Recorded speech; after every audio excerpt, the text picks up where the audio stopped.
Hello everyone. Hello Meep. Basically someone saying Meep is my entire chat at the moment, but that's fine. It's a chill day. It's the Wholesome Wednesday where we watch Final Fantasy VII, and that's a game that exists.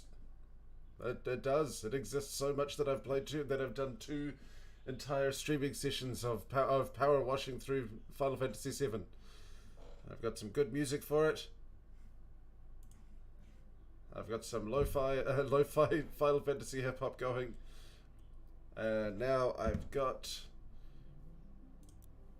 going to continue cleaning the streets of Midgar. Except this time we're going to literally do it, kind of. So yes, one of the specimens from Professor Hojo's laboratory escaped and made its way onto the 60th floor. It was eventually placed in the Micro Energy exhibit, but if it refused to go quietly, the space is coated in a thick layer of biological ooze. Yes, I'm sure that's what you want to call it, biological ooze. It's better than Marco. Well, is it though? I mean, like, biological ooze sounds pretty grody right off the bat. Cool. Let me know if the volumes are all good. It should be okay. Oh boy, I have to clean all of Midgar. I have to wash away the streets of their sin. Ugh. Okay, that one is bio ooze. Hang on, I'm just quickly checking the sure, I got the graphics up to the best possible.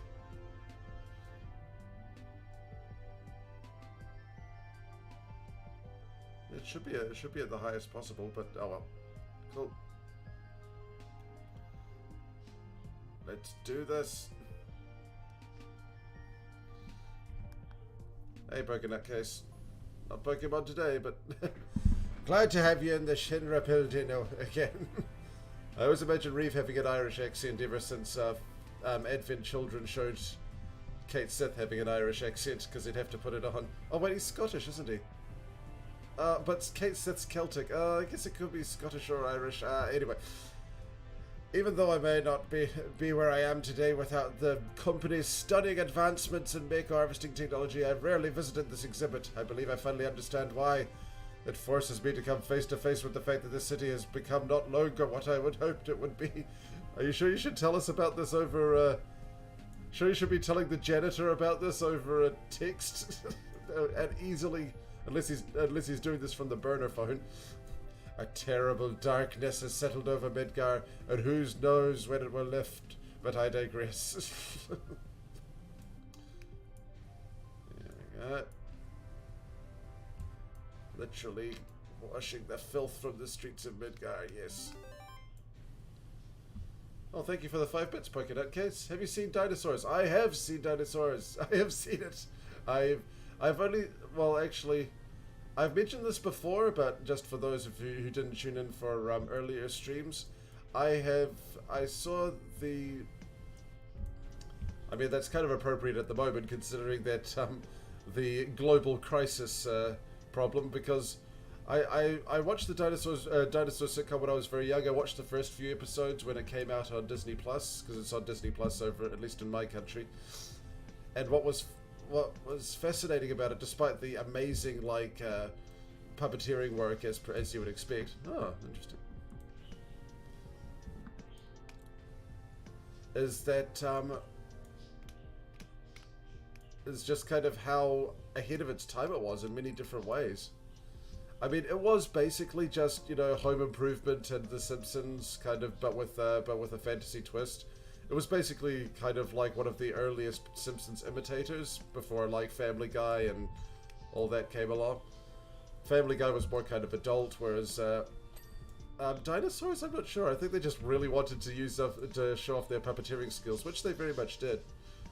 But the fact that it was ahead of its time in lots of ways, because there were lots of like very what could be described as risky moves that they did, like having an episode about the main character's son coming out as vegetarian, which was very clearly an analogous to coming out as gay, was very brave for the time.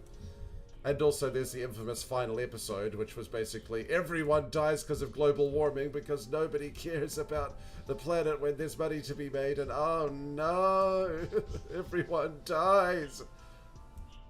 Okay. Oh, you're still seeing the setup screen? Such a dip. I forgot you have to click it twice. I am a dip. Sorry about that. This is mortifying. I hate it when this happens. Okay, well, it's only for like 5 minutes. It's fine.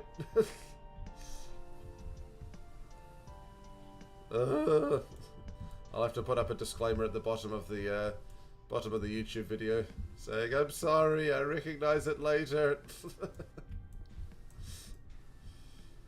But yeah. And also there's also some of the lesser known influence of dinosaurs on some of the other sitcoms of the time too. Well, not sitcoms, some of the other movies as well.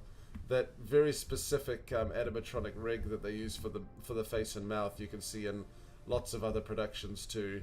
I mean, not just the blatantly Jim Henson productions such as okay, I'll do each of the sectors one at a time. Let's start with Sector 1. Or is this 101? Wait, this is 101. Oh, whatever. I'll just do what it says. Right, Kaiju.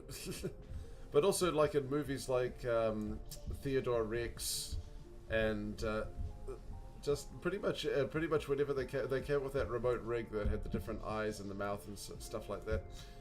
But yeah, still, let's just do this. Okay, right, Sector 1. I know that Godzilla is meant to be kind of a metaphor for nature, claiming back what was once its own as a metaphor for destruction, of nuclear destruction. Just kind of like, but I don't know what literally washing the city as a gigantic creature would symbolize. Okay. Setup screen is gone now, thank flippin' heck. Alright. So. There are certain elements of Midgar that confound me somewhat, such as this gigantic pipe. They've all got these gigantic pipes. I guess it's all just funneling the Mako into the reactor, from the reactors into the main power plant, which is sort of the city. But that would be that there'd be a large pipe for every sector, for every power plant, but there kind of isn't. Some are smaller, some are larger. There's this massive one right here from Sector 1. But yeah, anyway. Moving through here. Got the parrot thing. That's one of the reasons why I kind of fell in love with Final Fantasy VII too, is that the city design is so unique. Just this gigantic mega scraper right in the just right in the center. Even like Blade Runner or Shadowrun or something like that, there's never really this. Oh, hang on. Allow me to explain the general layout of Midgar. Oh, perfect. Just what I was talking about. I'll make this a bit smaller. Are you gonna do it or what? Okay. As you may have noticed, it is divided into 8 sectors, each powered by its own Mako reactor, and at the very center of the city lies the Shinra building. The ultimate kind of corporate, it's almost like a company town in a weird way, just kind of a company city. But the city's design is predicated on the use of Mako. Perhaps I should explain what that is first. Am I new to the city? I would have thought if I grew up here I'd know about these kind of things. That's it? Okay. I guess we'll get a few more later on. Just this I mean, like, an entire city built around a corporation rather than a corporation kind of taking over the city. I mean, Night City's kind of like that, but it wasn't really built for that specific purpose. It wasn't made by a corporation. It wasn't like a, yeah. With this one, you can clearly see like it was made, but when they were able to find out how Mako energy worked, Shinra basically made a city. And built a city on top of the other city. It's kind of like what happens if corporations run even more rampant than they normally are. Oh,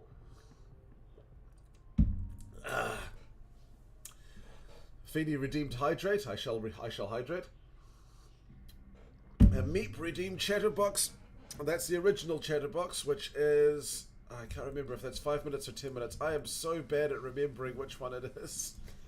Hold on, I need to check. Because I don't want to get it wrong like last time. Hold on. Oh, those vintage... Was it, Vintage Television Network fall jingles? Oh, I remember some of those old ones. They give you the real good nostalgic feels. Hang on, I'll just get a new window. And I'll just quickly look up whether Chatterbox 1 is... Here we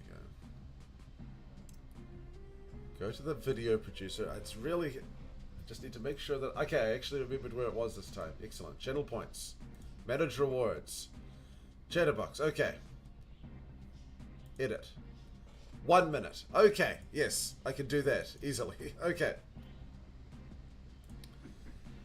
Where's the timer? Alright. Set the timer for 1 minute. And go. Okay.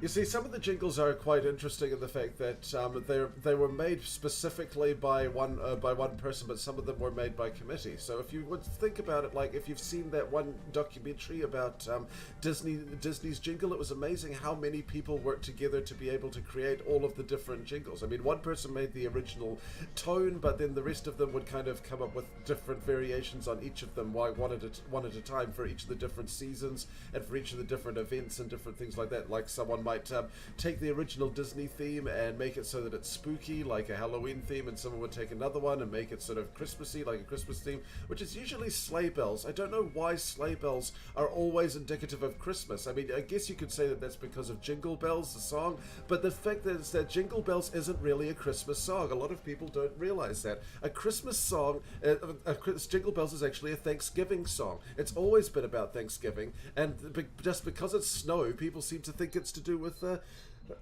Christmas. And that was Chatterbox for you. I have a weird kind of talent where I'm able to keep talking constantly without gaps. I mean, like, not super fast, but I'm able to do it without taking a break, or being able to talk in a true stream of consciousness without stuttering or stopping like I'm doing right now. It's like I still need to practice it somewhat, but for the most part, I'm getting better every time, and I seem to have a natural talent for it after I discovered I could do it with my child. Yeah, it's true. But yeah, that's true. It's interesting the weird things that come out of your mind when you're just kind of when you're forced to kind of say the first thing that comes into your head. But yeah. Jingle Bells was a Thanksgiving song originally, but it became a Christmas song when people kind of started to associate more sleighs and snow and stuff with Christmas than Thanksgiving. Because Thanksgiving isn't really... Well, you don't... It's funny because you kind of associate Thanksgiving with winter, at least in the Northern Hemisphere. But it's not in the same way as Christmas is. Christmas is always like full of... as the snowy holiday, even though technically Thanksgiving would be as well.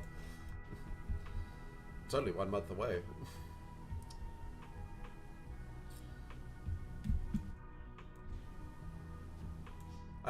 I think probably one of the other reasons that Jingle Bells became associated with Christmas too was the fact that it features a sleigh prominently, and that became synonymous with Christmas after the Night Before Christmas poem, which kind of cemented Santa Claus with the Santa Claus mythos, as you were, the Santa Claus extended universe, where Dasher and Dancer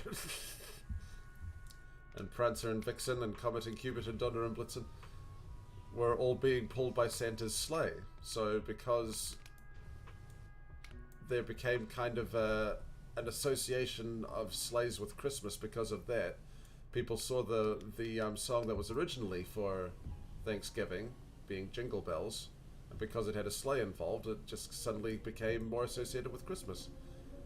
Because only in like some of the coldest and most snowy areas would you go for a sleigh ride on Thanksgiving. Thanksgiving is still technically in fall, not the winter. I guess that is true, but it's so close to Christmas. It's only a month away. I guess it's like just on the tail end, so you would be getting a lot of snow for some of them, but yeah. Maybe that's another one too, because it says dashing through the snow, and people, and in general the population associates snow with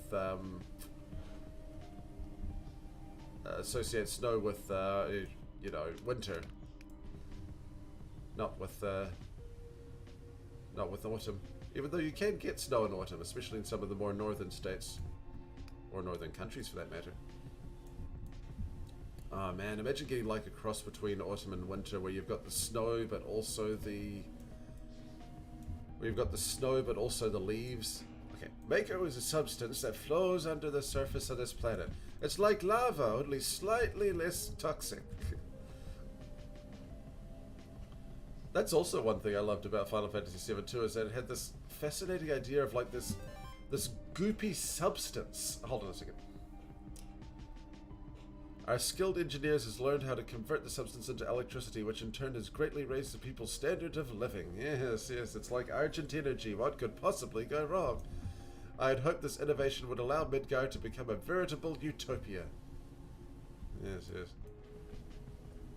Oh, that's right. They didn't actually make it.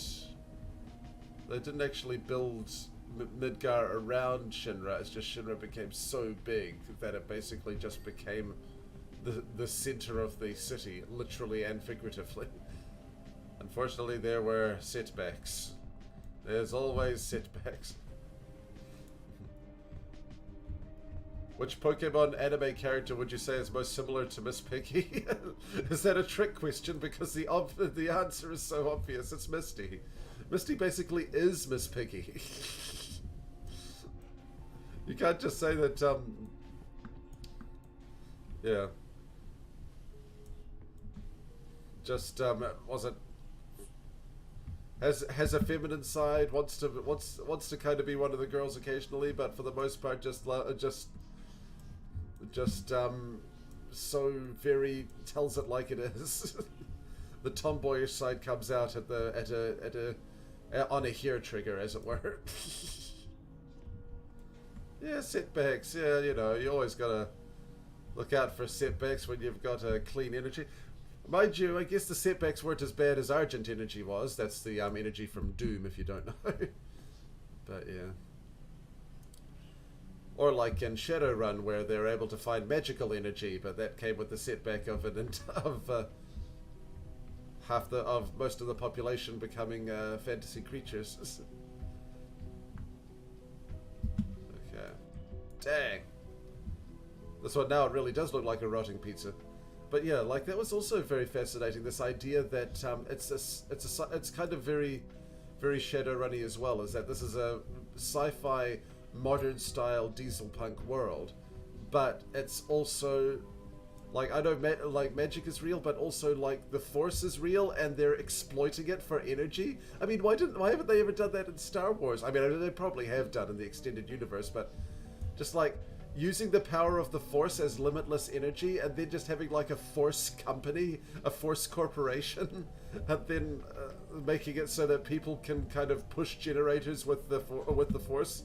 And they kidnap Force-sensitive kids just so that they can work them in the generator mines, so that they can push the generators with their minds for a source of clean and limitless energy. I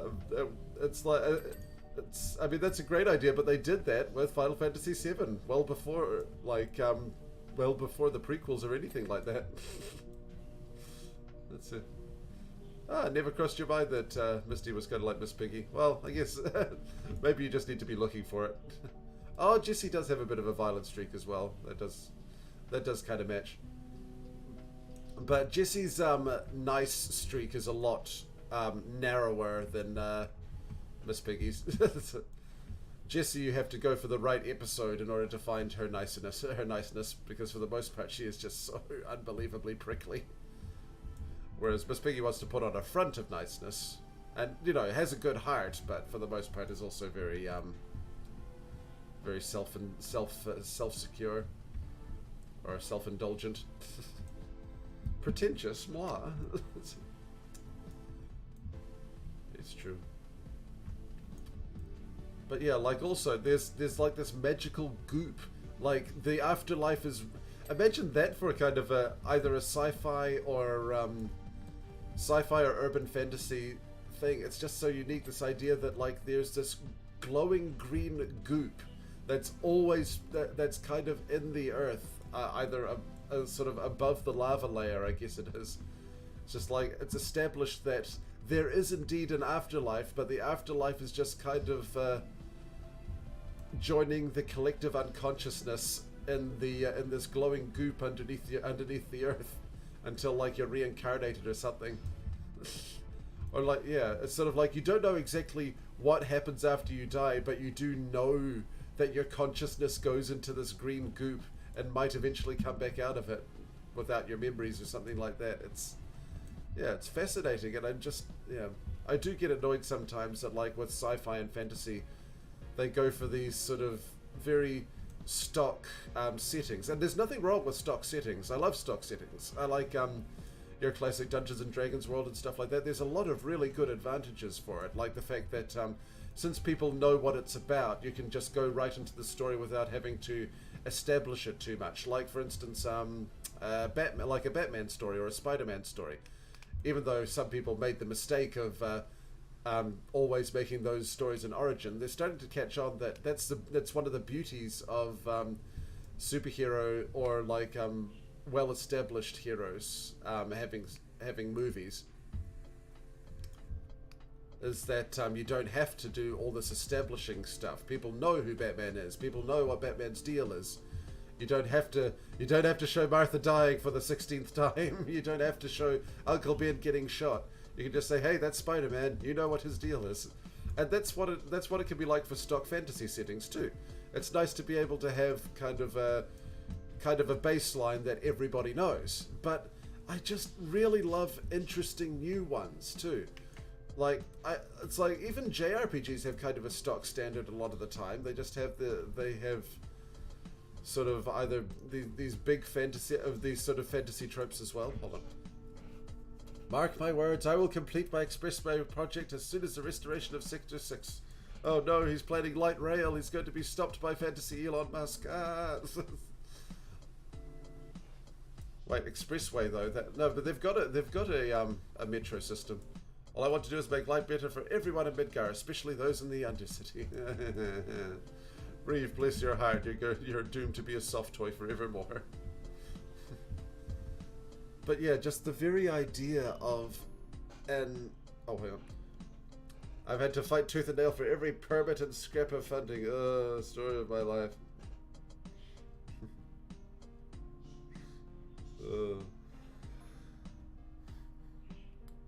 Wow, in Colorado, sometimes you get snow through May. That's pretty amazing. Much as it pains me to say this, I fear the rest of Shimmer may view Midgar's people in a different light. Yep, it's the class divide, as well as environmentalism. It was so Final Fantasy VII. It's so disgusting that Final Fantasy VII is still relevant. It shouldn't still be relevant because this was problems people had in the freaking 90s. Well, in Japan at least, that people would make a film about it. But no, we're still got those problems and we're still dealing with it, with the aftermath. At least people are starting to finally see climate change is real. Chadas, have never actually played any of the Pokemon games. What would you recommend for beginners?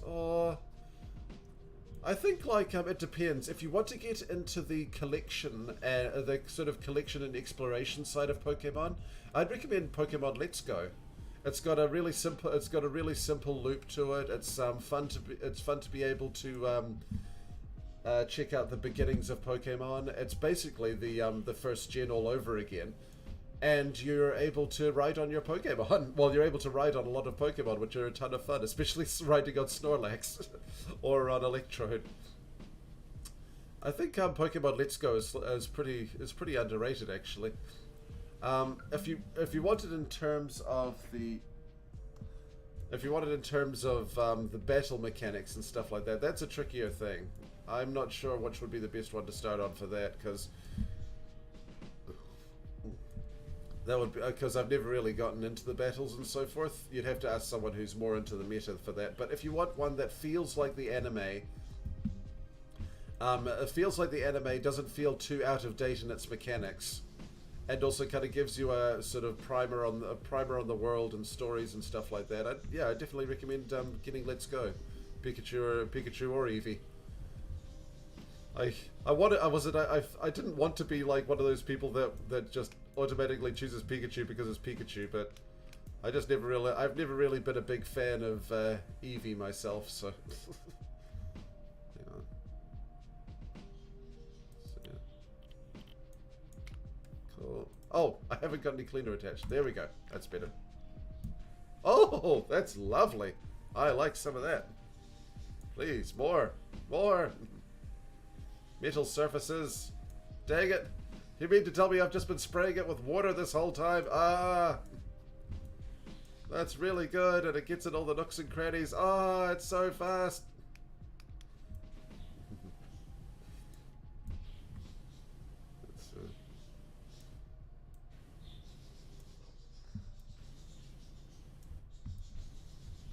Yeah, it's true. Final Fantasy VII does not want to still be relevant. That's basically why the remake is kind of like, are we still talking about this? Why? Okay. Have you seen the growing fandom of Jessie and Delia shippers? Well, no, but that doesn't surprise me. You know why? Because there's always been a huge LGBT contingent in any fandom whatsoever. That's not so much of a surprise as a lesbian shipping. That's fine. But I would probably say that hang on. The main reason why that there's been a kind of influx of Delia shipping, or whatever it's called, where Jessie and Delia are together, is because the fan base is getting older. It's like, and those who aren't in a kind of arrested development and still just kind of have fun and enjoy the show for what it is, are kind of like, I wish I could see some kind of. It's like they kind of have their own kind of gentle shipping as well that are between people of their own age. What was that? There was a loud noise. Did the Final Fantasy VII start while I was cleaning the flippin' models? That would be hilarious. It'd be amazing if that happened. Hey, I've nearly finished the whole thing. That's good. I mean, like the first pass at least. Hey, I was right. Did you hear that? It sounded like an explosion. Then what's this? Oh, it's still being built. It was still being built. That's right. Or was it? No, that's.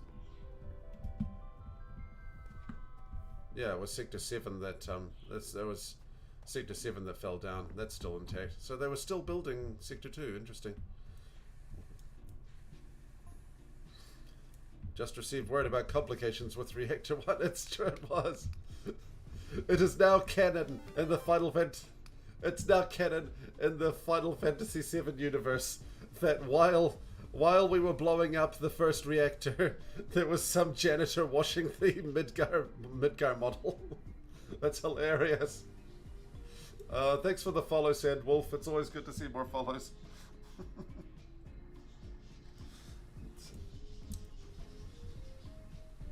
Oh yeah, absolutely. Listen, I've always had a love, but yeah.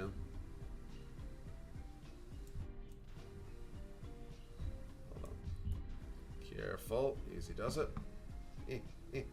Oh no, there's stuff underneath it. This is going to be very tricky. Where's the big spray? Got 3 liters left. Hopefully there's enough. All right. So that's the once over done. Let's see what we've. Let's start moving by category. Well, not category. By. Yeah, there's definitely a lot still to do, but we've got the overall part done. We just need to get the bits and bobs. Where's the bits and bobs button? Yeah, there's a lot of bits and bobs. All right, let's get on with it, shall we? All right. Once so that's usually the way that I do the power wash is that I give it a once over, then I get rid of all the glowy bits. Then once I feel like the glowy bits have been gotten to the satisfaction, I start working on the checklist. It's probably not the most efficient way to do it, but it's a way to do it. Oh my gosh, I thought this would be a simple one, but there is no simplicity in Power Wash Simulator. The only simplicity is in the gameplay loop. Says, I've also seen a lot of Rainbow Rocket stuff that puts a heavy emphasis on the rainbow part, and I love it so much. BK do crime. That's funny. Oh, yeah. Okay. Spotlight. What is this a spotlight for? Is it to, like, watch out for giant monsters? I mean, obviously they needed to use that in a... use that at a later time, but I didn't think they would have been anticipating that at this point, because those are gigantic. I mean, all of these little lights are meant to be windows, or at least something similar. I still can't get over the fact that, yeah, Cloud and the others are escaping from Sector 1 while I'm scrubbing the toilets, basically. That's something fun. I mean, that's one of the most fun things about fantasy fiction, is the, hang on, is being able to see how the how it works on the ground floor. Oh, nice! We got the Cosmo Canyon remix. This is not part of the music. Is not part of the DLC. That's just a lo-fi compilation I found on YouTube. You can see that in the lower left-hand corner of the screen. It should have the name of the channel as well. So just or the name of the compilation itself, so just go there if you want to know how to get the music and get the same experience that I've gotten.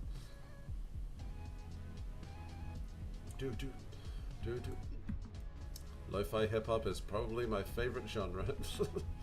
Not my favorite songs by a long shot, but just genre, because it gives me the melatonin, not melatonin, serotonin. One of the tonins. It gives me the tonins I need. It calms me down, makes me feel like the world's not quite so bad. My gosh, so many greeblies. So many bits and bobs. Need to wash down the different... have to do what every cleaner of models must do. And just imagine the little people down there. Oh no! Why has God forsaken us? Why has he sent his messenger? A man with a gigantic hose to wash us from the streets. There we go. Other news, devastating floods are mysteriously sweeping the city. Yes, basically. It's just like... it's a bit of a... Was it a... Not sensitive, but a bit of a ironic point, talking point, considering the fact that at the moment, those of you who don't know, and you know, it's you can't keep track of all the world news, but obviously because I have a vested interest in New Zealand on the account of living in it, recently there was actually a really nasty flood in Auckland. Auckland is our largest city, not the capital, but the largest city in New Zealand is Auckland, and it had a pretty devastating flood and storm, like a double threat. It was pretty nasty because they had nasty flooding, and then after that they had a tropical storm, which is horrendous. I'm hoping they'll be able to recover soon. Let's see. Suede is your god now. Mind you, that was another interesting thing about Final Fantasy, is that not only do you need to make sure that you be aware of climate change and prepare accordingly. Hang on, there we go. You also need to be aware of, well, not be aware, is that, beware of things that call themselves gods. Because you thought it was thought that there was a god of this world, which was Genova, but then you find out that Genova is just this malevolent alien parasite that's come down from the earth to drain people, to drain the life force from the planet. Which is another thing. I mean, I guess probably because of the fundamentalist backlash would be annoying, but I'd love to see more. Well, it's kind of what cosmic horror is, isn't it? It's like God is real, but they're a gigantic monster that doesn't care if you live or die, or is just exploiting you for resources. But the idea of like, well, no, not exploiting for resources. The Lovecraft cosmic horror thing is more about like wanting. The Lovecraft thing is more just like God doesn't care about you, and they didn't even know they were creating you, and you know, you're about the toe jam from between their mighty feet, basically. But like the idea that God is real and he's just exploiting you for their own gain. I mean, they kind of did that with Doom Eternal, actually, now that I think about it.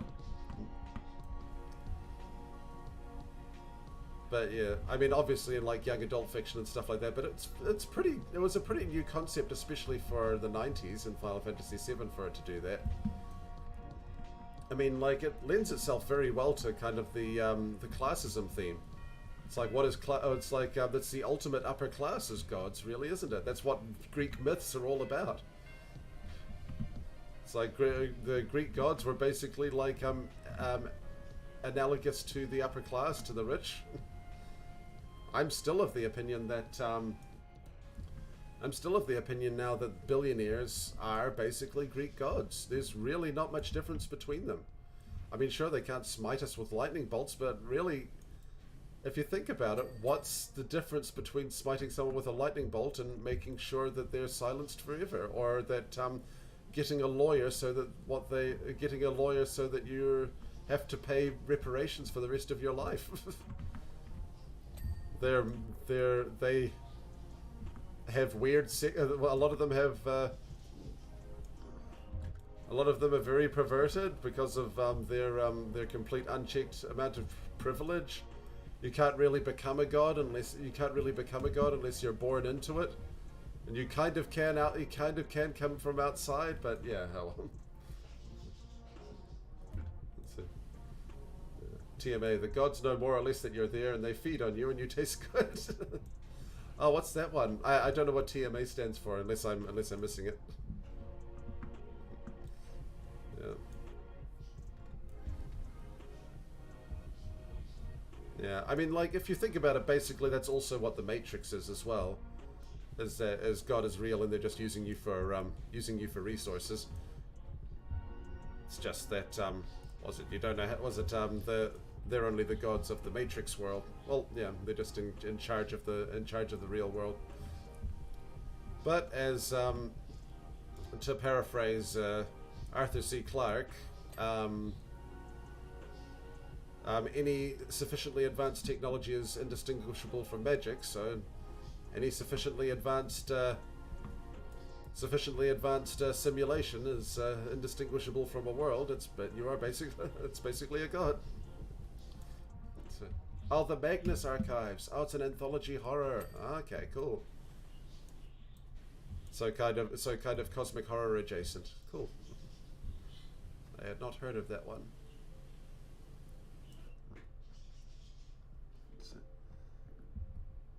It ain't Final Fantasy if you don't have a bunch of pretty young people using the power of friendship to kill God.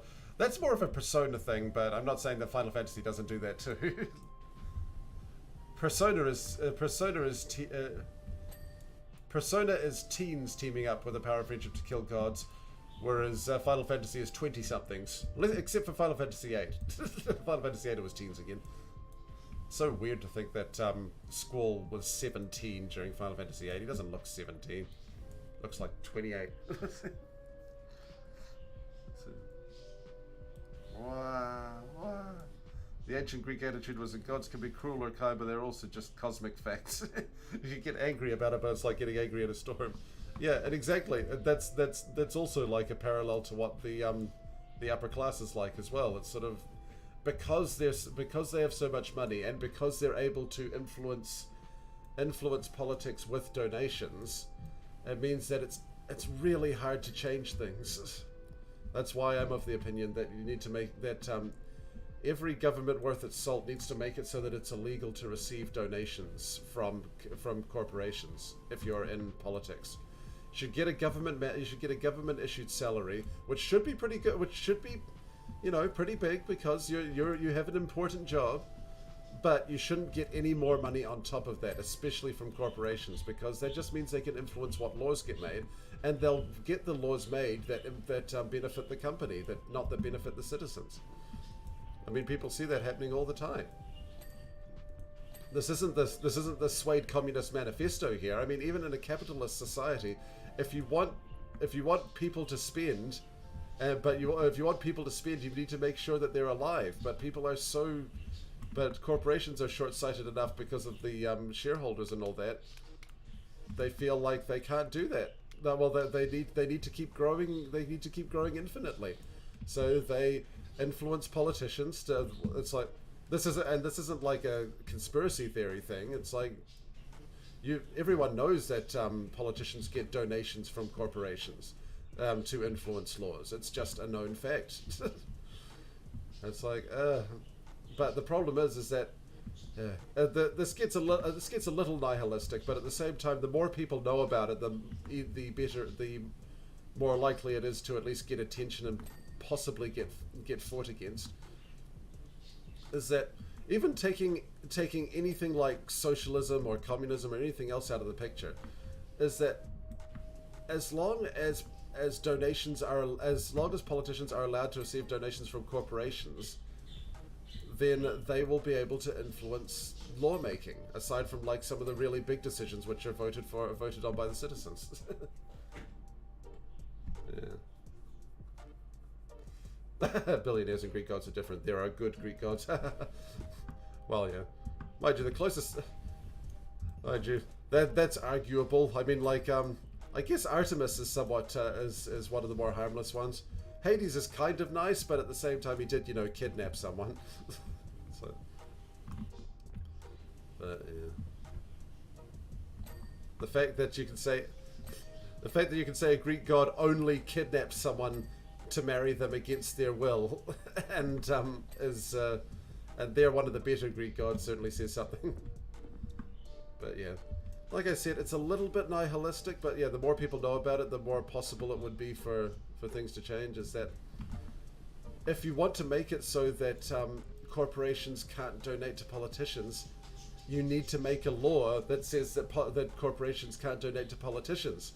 And guess what happens if you try to make a law that says that corporations can't make donations to politicians? The corporations make big donations so that doesn't happen. I'm just hoping that at some point something's going to click. There's going to be a penny dropping somewhere, and people will realize, hang on a second, this is the definition of a conflict of interest. I mean, I don't hold out much hope, but there have been good things that have happened. I'm not just talking about like old stuff like whatchamacallit, the French Revolution and stuff like that. I mean more, or the War of Independence. I'm more talking about modern stuff too. Like you'd think with those things in place, it would have been impossible to do any kind of global warming initiative, but despite a backlash from corporations, we were able to fix the hole in the ozone layer. It's not totally hopeless. It is possible for change to occur. Just it has to be. It's just really, really difficult and almost impossible while these things still happen. All right. Yeah, we do need a break. We need a gap in it. What character is most like Gonzo? Probably James. Yeah, well, James is because Gonzo always struck me as kind of like those. Gonzo's a bit of an anomaly, but he's also just kind of like, it seems like a genuinely nice person who just kind of wants to be seen and loved. That's why he does all these silly stunts. And that's basically James's whole deal as well, is that he just wants to be loved and appreciated outside of his privilege. I mean, let's see. If you want to be technical, James is just being Christ-like. He gave away everything. Well, he didn't give everything to the poor, but he ran away from his riches so that he could live a life of satisfaction, even if it is with crime. At least it's funny. At least it's funny and ineffectual crime. But really, the only reason he does Team Rocket stuff is just because he wants to be loved and appreciated, which is kind of sad. But at the same time, we love you, James. We appreciate you.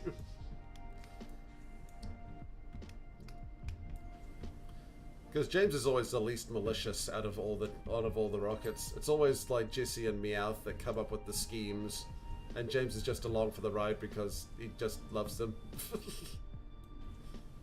Oh, Wirine was the goddess of peace. Ah, yes. No wonder we don't hear about her very much. A good god is a boring god. As they would say. Might have to, okay, how are we doing here? Okay, we're doing much better. We're mainly just going from the other side this time.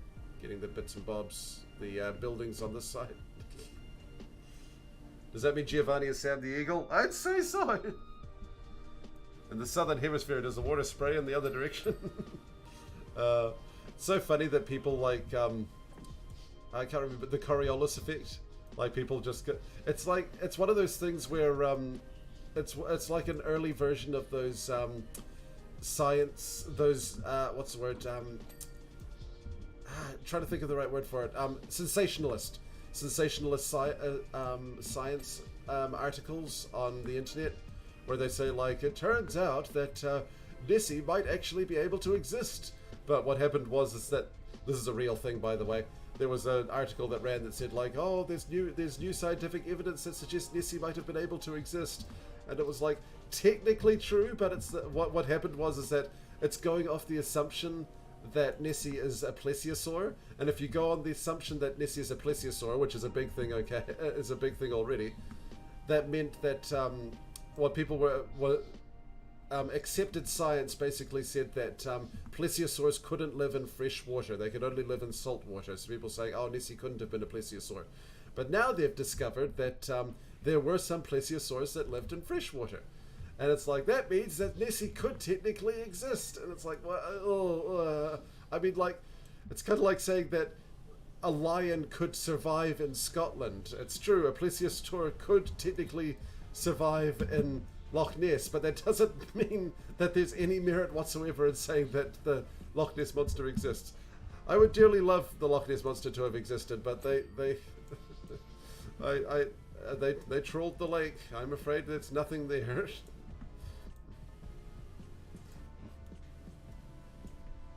Is Giovanni Sam the Eagle? I don't know, Giovanni's more honest, whereas Sam the Eagle's just kind of patriotic for the, well, I don't know. He's patriotic because he's kind of ignorant of the flaws in the system. So maybe like Ash. No, that would lend credence to the fact that Giovanni is Ash's dad. No, I think the real Sam the Eagle would probably be maybe one of the propagandists. maybe it's like Professor Oak even.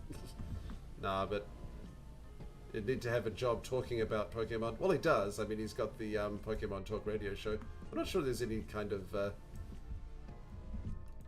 direct parallel with Sam the Eagle in the Pokemon world. If Nessie is real, why should they have to deal with us? That's true.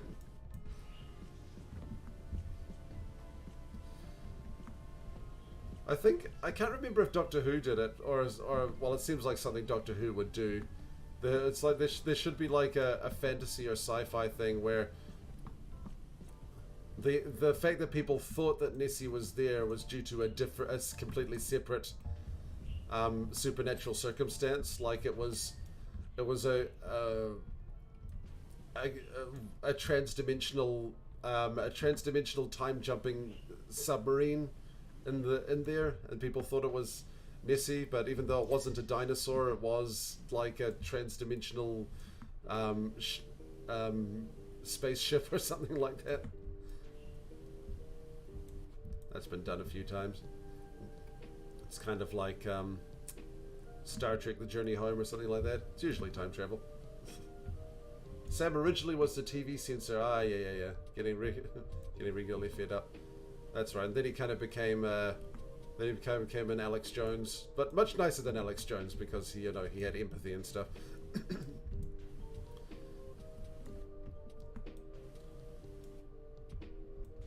Have you been watching the last 2 seasons, the episodes of Pokemon? It's tricky. I almost don't want to because it's the end of an era, you know. I feel like I wouldn't have the full context, even though, you know, you shouldn't have to have the full context to watch the end of a season like that. We're getting there. But at the same time, I just feel like I need to. It's like people have been suggesting it's like you should do like a quick sort of retrospective of Ash as a character now that Ash is finally gone. And it's like, yeah, but at the same time, it's just maybe it's my ASD, maybe it's my ADHD, but it's just like I hate leaving Pokemon Journey finished like that. I guess what I could do is I could set up a commentary for the last episode. That might be the best solution now that I think about it. That way I could even put it up on YouTube too. Just say get the episode up by any get the sound file up on YouTube, and then people can get hold of the episode any way that they see fit.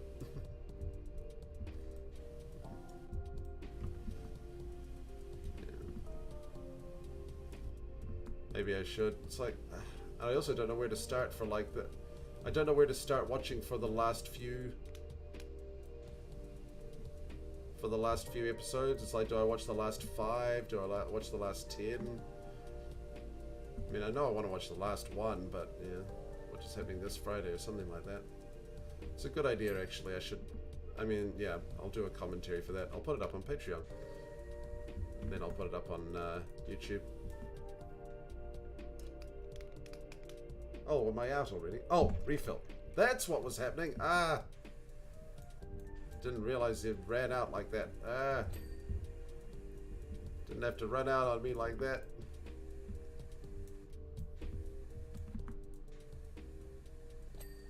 There we go. We're getting there. Yeah! It's always nice when you do 2 at once.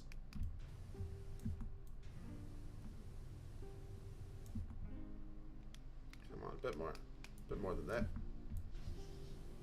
Not too much though. Just enough that it can get between the little cracks there. Perfect. Easy does it. Good stuff.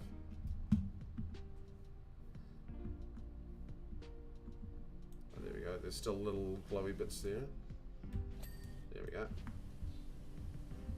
Little glowy bits there too. Ah, it's those annoying little bits in between that you can never quite get when you're dusting something, like on a controller.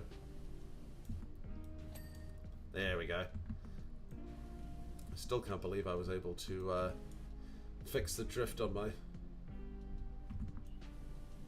PS5 controller by actually disassembling it using a YouTube tutorial. Something that you always hear about people doing, but never thought that I'd be able to do it myself. But I did it! Ah, there we go. Sector 3 outskirts. Lovely. Okay, we're doing good so far. Just need a few more. Getting there. I'm just wondering, it's like, I don't think this is the last one. Although, like, the fact that I'm cleaning Midgar would be kind of thematically appropriate to end on. We'll have to see what's going on after that.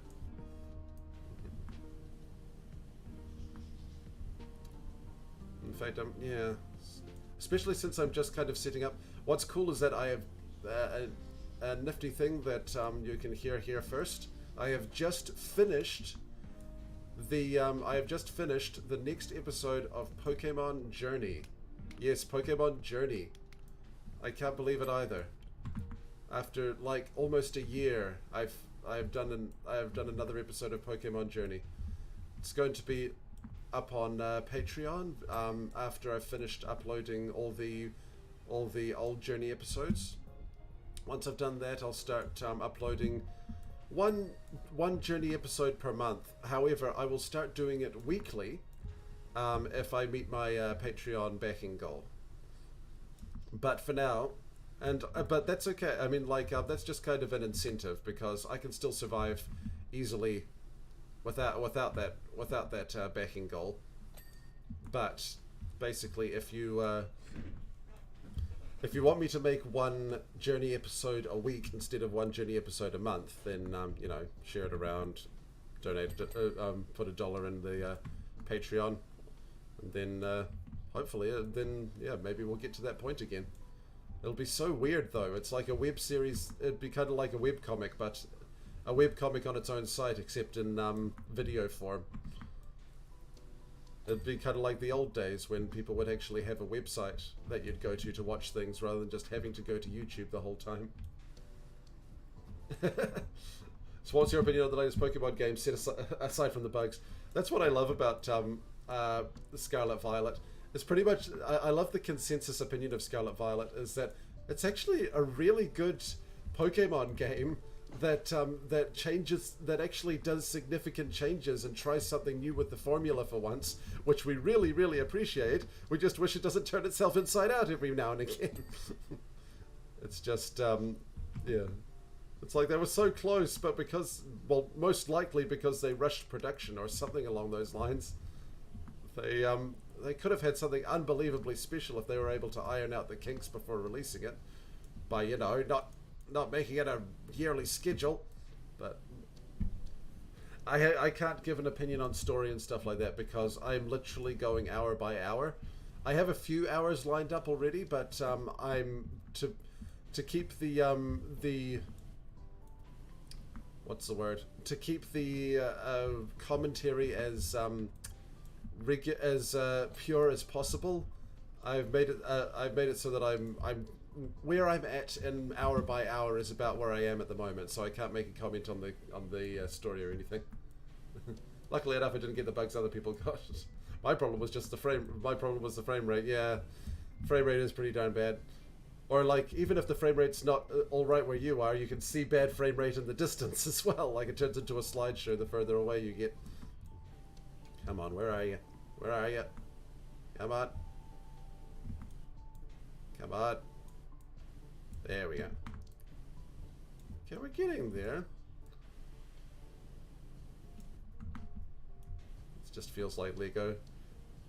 It'll have to be another Wholesome Wednesday. If there's a, maybe I'll do a live action Wholesome Wednesday where I put together a Lego thing. A lot of Goku jokes about a certain character. We'll have to see. Yeah. And I got a little bit of pushback for making doing the cheap joke for Nimona the Stalker, but that was just making fun of that one line she says. I'm not planning on making Nimona a creepy yandere for the whole thing. It was only that one line, which was creepy. You have to admit. I know she has a couple of others at the same time, but yeah, I agree that she's just enthusiastic, and that's fine. It's just when it leans over the line a little bit. That's when I'll point it out. Not thrilled with the lighting and scaling. Oh, that's more of yeah, I can understand that. Japan has never been very good with accessibility, which is a real shame. That's because Japan's not really good with disabilities in general. At least what they perceive as disabilities, because yeah. Because like autism isn't like it's funny because very visible autism, like sort of non-verbal autism, is really hard in Japan. It's hard to get help. It's hard. There's a stigma against it, all that kind of stuff. But some forms of autism are just personality types in Japan, and that's exactly what we want out of the public, is to think about autism less as a disability and more as a personality type. The only reason it's a disability right now is that people don't cater to that particular personality type. It's like in Japan, there's plenty of clearly autistic people in shows and media and like in the real world too. Like plenty of creators are clearly autistic. I mean, that's not even armchair diagnosis. It's like, but the thing is, it's just what we would call autistic. They just call another personality type. And that's not a disability because that's catered to and expected in the Japanese society. I want to be able to make a video about that kind of thing, but they just have this very strict idea. They have a very strict line where what is acceptable and what's not, and if you don't fall into that, then you're kind of screwed. It's like, yeah. But yeah. Especially for blind people, blind people are all, blind or visually impaired people are already really poorly catered to in the video games industry, which sucks. I mean, like everybody was amazed at the Last of Us 2 being able to be played almost blind, which is really, really good. But that's just one game.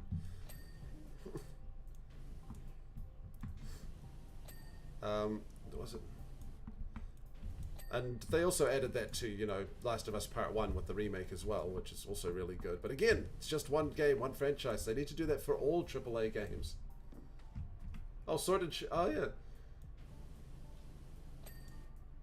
Yeah, Sword and Shield was really nice on the eyes. Oh, yeah.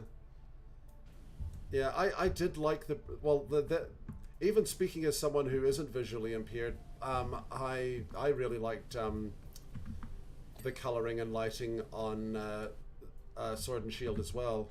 I don't like the direction that they went in for for Legends Arceus and for Scarlet and... I mean, like, Scarlet and Violet is better than Arceus, but it was still got this washed out feel to it that I really didn't like. I prefer it when things are really bright and colourful and had those thick lines around them, but that's, yeah. Well, they change things all the time. Maybe they'll change that. Maybe they'll change that next. Hopefully. But yeah, Japan's really bad at like accessibility across the board. Like Metroid Dread's accessibility was absolutely despicable. Like it was I think it was subtitles, and that was it. It's like you couldn't do anything else. It's just subtitles. And like subtitles is the bare minimum, that's why the Spyro trilogy got into such an uproar, because the Spyro Reignited trilogy didn't have subtitles, and the devs seemed genuinely shocked. Well, not shocked, but they're just like, they didn't think they'd get that much of a pushback for not having subtitles. And people are like, but you have, everything has subtitles. There is no game that doesn't have subtitles anymore. What do you think this is, the 90s? Yeah. But yeah, bizarrely though, the one exception to that seems to be Capcom though. Capcom are making leaps and bounds in terms of accessibility. The Resident Evil 4 remake has tons of really cool accessibility options. I mean, like, not perfect, but like I said, miles better than all other Japanese devs. Well, pretty much all other Japanese devs. You play the Great Ace Attorney? I started it, but I wasn't able to finish it because there were I had to deal with some other things. Maybe I could play that on stream. I mean, I'd like to play it on stream, but I'd be worried a bit about people spoiling it. Although people are usually pretty good with stuff like Ace Attorney. I mean, I don't have a large enough following yet that I think I would get like spoiler trolls in the chat. Maybe I should play that. Because, yeah, like I said, I got it, and I've played it, and it's awesome so far. It's just, I haven't even been able to, oh, beautiful. It was a flippin' six-pack.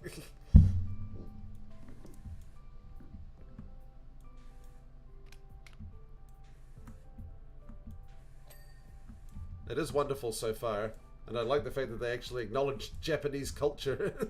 Finally. And it's by the writer of the it's by the writer of the original, who have their own kind of problems, but just like the original writer of Pokémon. Come on, there we go. Get in there, get in there. Oh, tricky, tricky. Maybe is it? There we go. There we go. Sometimes you really gotta get in them nooks and crannies. Where are you? There we go. Yeah, the story isn't complete until you play both games. Yeah, I just need to be able to get onto that. That's the problem, is that video games are like books these days. There's just too many to ever play, even your favorites. I love Ace Attorney, but it's just there's so much stuff to get round to. It's like, that's the problem with booms in game development as well. Like, you know how there was that Nintendo Direct that was basically, oops, all farming simulators. It's like, you can't do all farming simulators. I mean, like, you can't just do, I mean, unless you're like an absolute hardcore farming simulator streamer. It's like, you can't do all of them. The last case in the Great Ace Attorney is 9 to 10 hours long. Ah! I do get a bit of case fatigue with Ace Attorney. I hope it's not that bad. Alright, finally, I'm not able to see any more shimmerly shinies, so... here's a couple. I'll just quickly go along here. Nice. Yeah. Okay, what do we got? Clean, clean, clean, clean, clean. Observation platform. Mr. Shiny. There you are. That's an observation platform. That's kind of cool. For some reason I thought that was just a gigantic light, like giving them an artificial sun, but that's underneath. And I only just realized that this is just the top layer of Shinra. They didn't even feel like the bottom layer even deserved a mention. Ah, there you are. Always check the underside. Not with that attitude. Let's see. Spotlights. There we go. Oh, these spotlights. I see you. How'd I miss you guys? There we go. Come on. There we go. 1. Said there was 6 left. 2. 3. Now there's should be another side. There it is.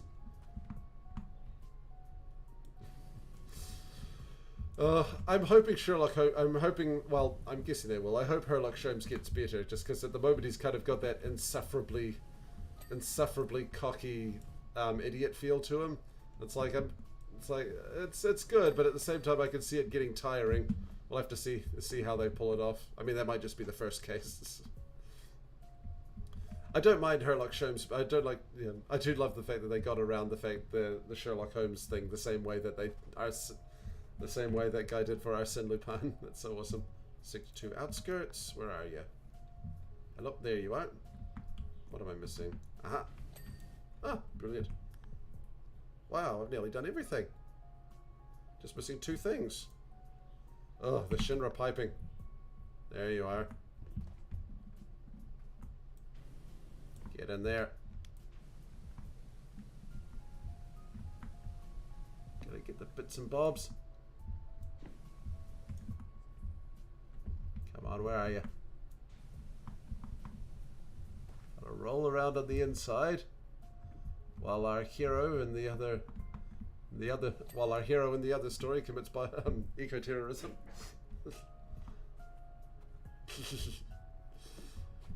Yeah, I'm sure he'll be fine. I like different takes on Sherlock Holmes rather than the usual kind of sociopath. It's like, I like that he's nice rather than that's probably why he ran into such copyright trouble, is because he's nice. Because the estate of Sir Arthur Conan Doyle was hits people with copyright strikes if your Sherlock Holmes has empathy, because it's the later Sherlock Holmes that showed him having empathy. So they say, like, oh, that means that we've still got copyright on them, but it's also silly. The Sims doesn't have subtitles, of course. Didn't the original Spyro games have text? Yeah. Oh, yeah, the original did, but whatchamacallit?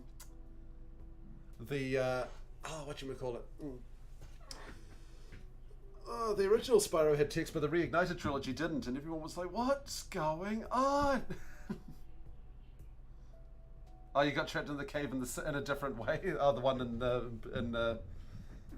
Scarlet Violet. That's awesome. Yeah, I mean the washed out look does look kind of does seem appropriate for it, but yeah, for me it's just my own personal preference, and that's fine if you like it. Okay, where was I? Just missing two things: intersections.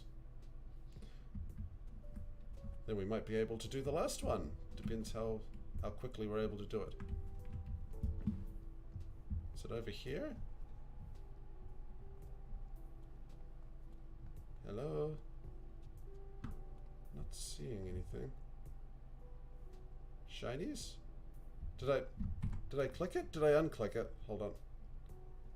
Yeah, I've clicked it. Base floor intersections. Okay. Yeah, the original Holmes was never deliberately rude except to bad guys. He's just standoffish. Yeah.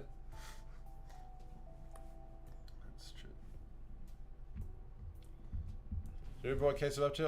Like I said, I was called away by other responsibilities really quickly, really short time into it. So I'm still only on the second case. I've met my mentor, as it were, and we've only just met Holmes and Watson. I mean, Sholmes and Wilson. There we go, lovely. Small divider. We're getting there. So do I have to clean the whole darn ring here? Alright. Nobody wants to clean Shinra's ring. Okay. Lovely.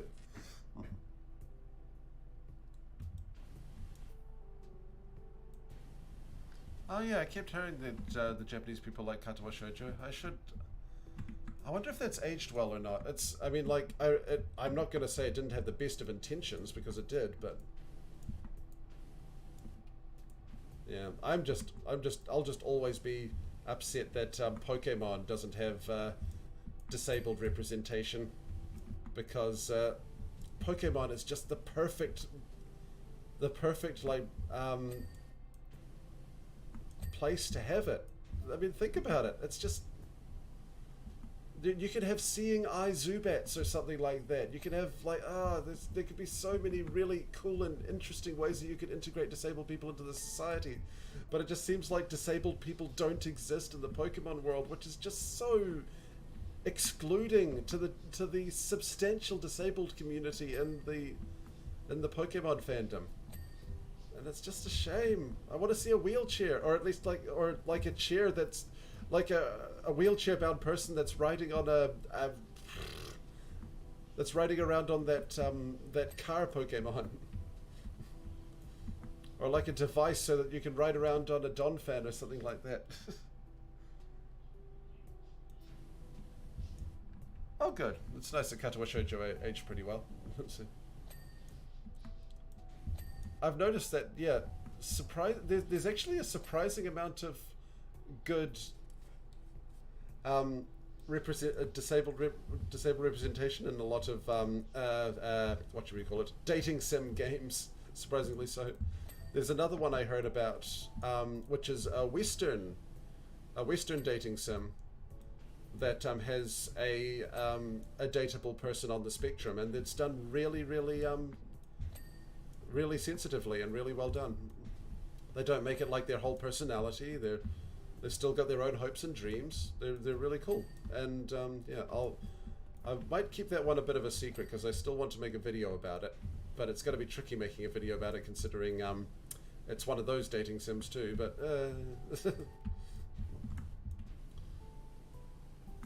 it's kind of a halfway between a dating sim and a hotel management sim, except it's a love hotel management sim. So yeah.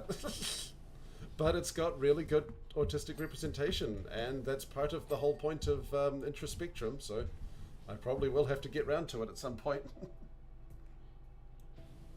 Seeing eye Abra, that'd be cool.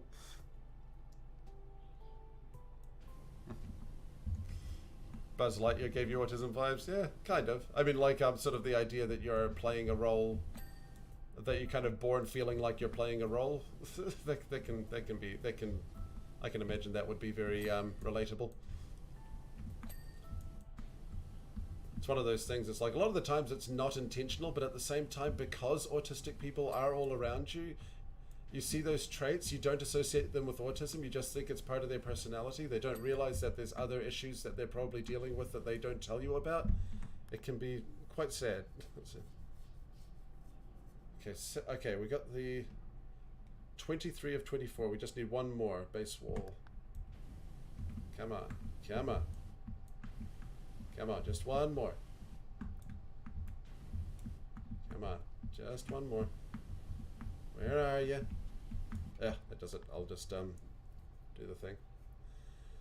Oh yeah, that's another. Yeah, that's another one that I heard a lot about a lot of good stuff about as a silent voice. I've seen clips and episodes of the manga, but yeah. Oh, another one. Missing Stars visual novel inspired. Oh, well, I need to look at that one. At least one romanceable character on the spectrum. That's cool. And a plus-size romanceable character. Oh my gosh! Finally, jeepers creepers. I mean, that's not even like my personal. That's not even my personal thing. But I can tell you, like, there's lots of people that like. It's like, it's just rude. The fact that, I mean, like, even without the representation thing, it's like it's not catering to a beauty standard that a lot of people really like. It's like some people really like curvy bodies. Some people really like fat bodies. There's nothing wrong with it, but for some reason there's just no representation for it. You'd think that that those kind of games would be a kind of, oh, there we go, finally, some kind of bastion for like inclusivity and stuff like that. But no, it's always seems to be this. It's like they'll cater to anything except for these things that are clearly established to be things that people like a lot. Man, I really do need to make a video about it. It's like, if we're getting good video game representation from porn games, society's messing up. I'm gonna have to do that. I'm just gonna.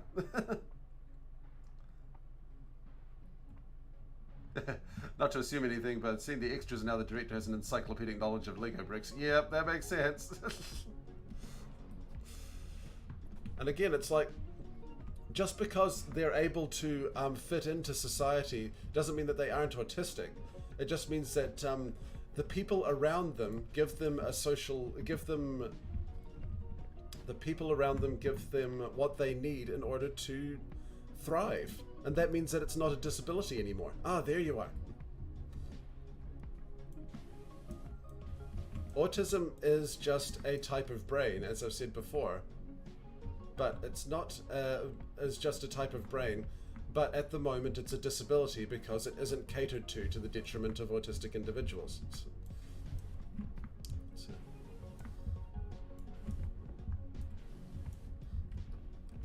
I mean, like, in a perfect world, there wouldn't even be like a real label for it. It wouldn't be called autism autism spectrum disorder or anything like that. It would be thought of in the same way that people would think of people with glasses, or people with people with extrovert vibes. I mean, like, if that's something I need to also talk about, is that if the world was introverted, being an extrovert would be a disability, basically. This is what I'm saying. If the world was in wheelchairs, being able to walk would be a disability. It wouldn't be a superpower because society wouldn't cater to them. Sure, there'd be aspects that they can do well, just like people in wheelchairs, just like people with other disabilities. There's elements that we can do well, but because society doesn't cater to us, it's a disability. Hooray, job complete! Woo! Okay. But yeah. Oh, darn it! Wait, I pressed the wrong button. No, stop! Wait, no, where'd it go? I wanted to see the... No! I wanted to see myself clean it off. It's so pretty. I'm sure there's a way to look at it, but... I'll look at it another time. I didn't get any messages. Hang on. Oh, there it is. Oh no, it's a Heidi Daytona. Did that one. Is this it? That's weird. Normally they have a message for me. Guess not this time. Hooray, level complete. Now, oh my goodness, I need to get... well, I don't need any clothing. I need a mod. I need to make my power washer look like... with the suede aesthetic.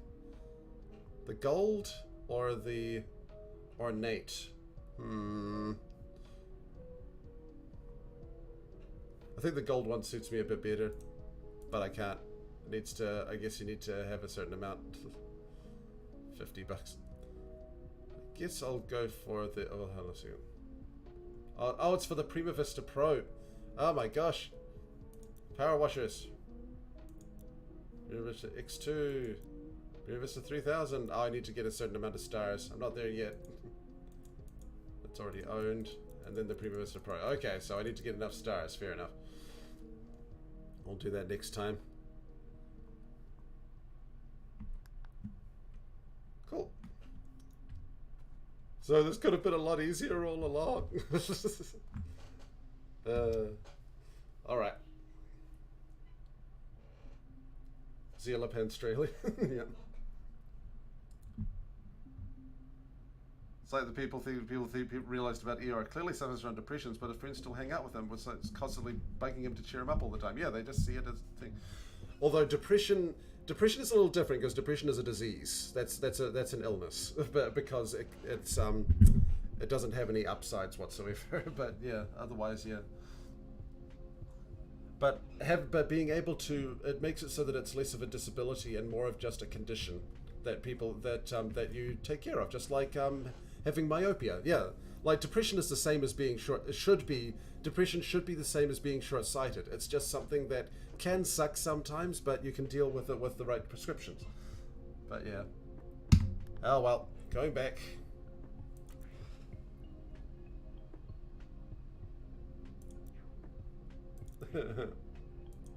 Another career mode. Specials, here we go. New one. What's the new one? Oh my gosh, the airbuster. I have to clean the airbuster. Why? You're needed for an urgent and classified cleaning operation. I'll be brief. Our unstoppable new airbuster has been undergoing extensive durability tests. We've thrown everything at it. Advanced ballistics, concrete walls, Hojo's hideous beasts, and there's nothing it can't endure. We even covered it in liquid Mako and it still works. Those avalanche fools would be able to put a dent in it. As this prototype is to our new flagship model, we are to clean every square inch of it. I will not have it go into battle looking like some dingy antique at a swap meet. If I saw that at a swap meet, holy moly.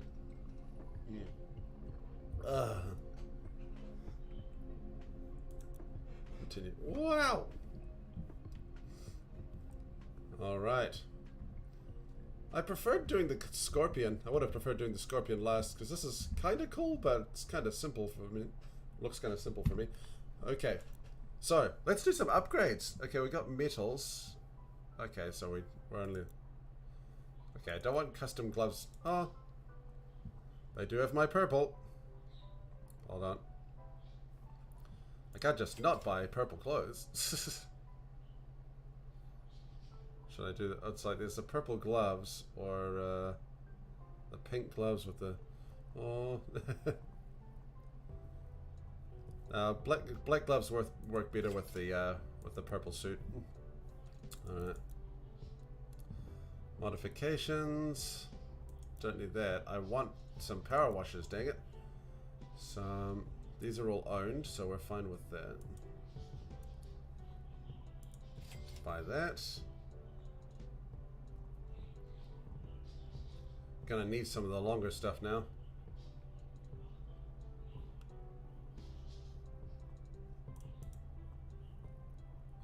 Yep, that's cool. Power washers, medium duty, Urban X2. Can't buy that yet. Okay. So, yeah, where are you?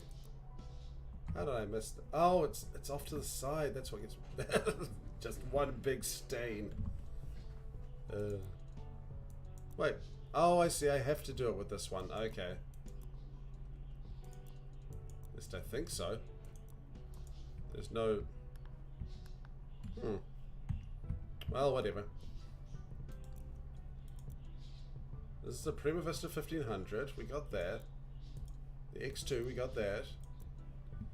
So, Urban X2.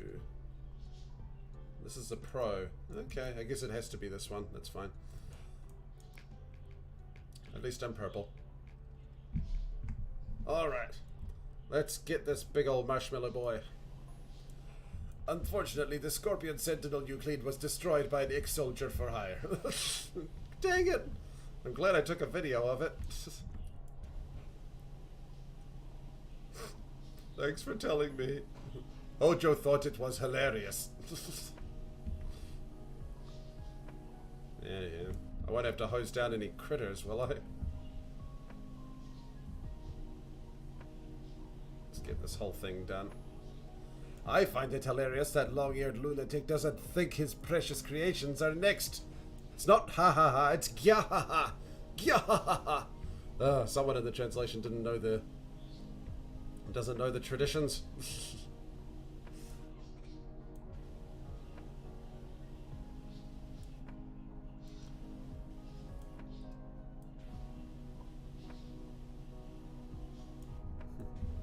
Why is Buster used so often in things?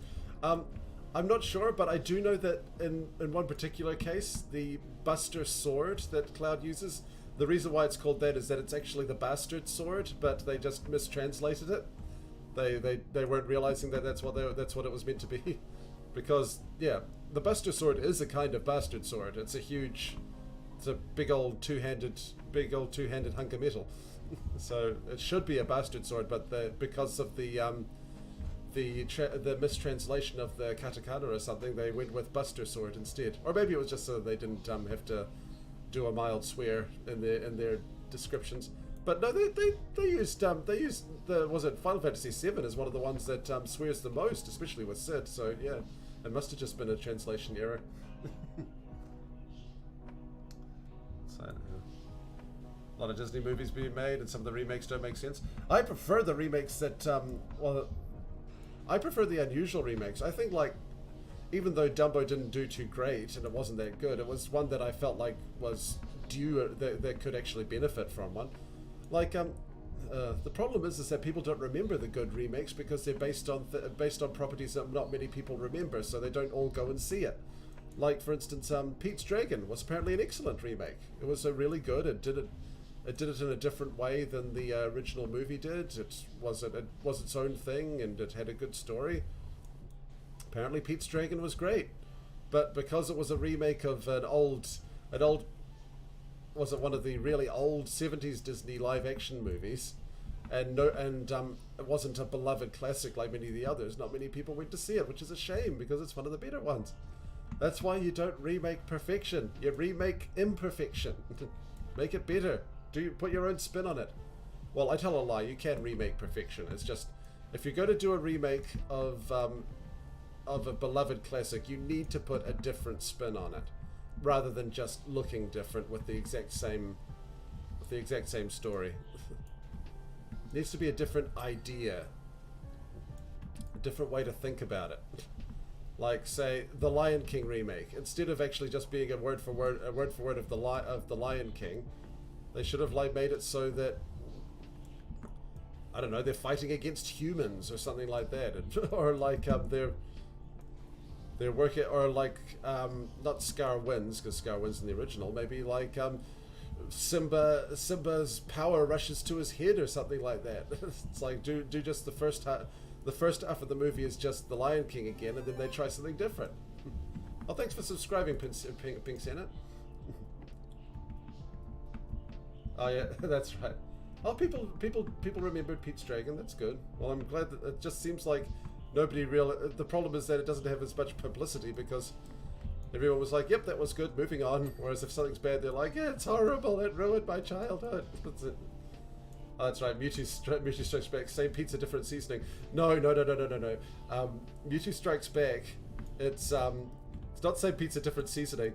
It's same pizza, different seasoning, spread out across a flippin' table, ping pong table. That was the main issue with, well, one of the main issues, that was probably the main issue on top of all the others of Mewtwo Strikes Back Evolution. The fact that it was just, they just stretched it out so much because they had to, they stretched it out so much but they didn't add any new material to it. They could have added the girl. They could have added that really cool sub-story about the professor's daughter having a terrible disease and stuff like that. They could have used that to fill out the time that was normally taken up by the short, because that's what happened is that there was a half-hour short. It's the same length of time as was it Mewtwo Strikes Back Evolution is the same running time as the original Mewtwo Strikes Back, but the original Mewtwo Strikes Back, half an hour of that run time was was Pikachu's vacation. So they had to like stretch out so much, and they didn't need to stretch out so much when they had a flippin' entire subplot they could have gone with. But yeah, it was pretty in a lot of places, but yeah, it was a misstep overall. And that's not coming from someone who like loved the original or wanted it to fail. I thought it looked really good. I went into it like wanting to like it. It's just a shame that it turned out so dull, because it's so stretched out. Oh, hey, Pink Center Gaming. Yeah, it's Cloud at the moment is back at the Seventh Heaven, the place that I also just cleaned. I just love how there's this janitor subplot that that integrates within the entire canon, the entire gigantic Junon canon. Like. There we go. How are we doing here? There we go. Yeah, looking good.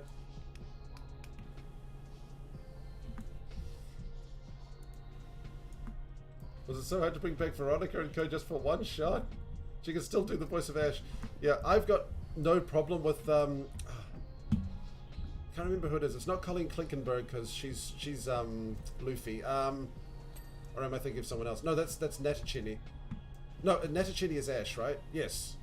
Klinkenbeard is Luffy. Natachini is Ash. I like Natachini's voice. I think she does a great job replacing Ash. It's not like it's not an impression of Veronica's voice, and it's still yeah. I think it's absolutely fine, but like you say, I think they could have brought back Veronica Taylor just for the movie. I mean, I understand that there's lots of fans who have grown up with Natachini, and that's absolutely valid as well. Maybe they should have just done two, like for the real nerdy fans, just do another audio track that's the old 4Kids stuff. Although I don't know how expensive that would be. I'm sure you'd make it back from Goodwill, I'd say. Darn it! I want to finish off the Dumpfer. Why is this Dumpfer not this whatchamacallit? Ah yes, that's right, Sarah Natachini. Yeah, remake of the classic. It would have been nice, yeah.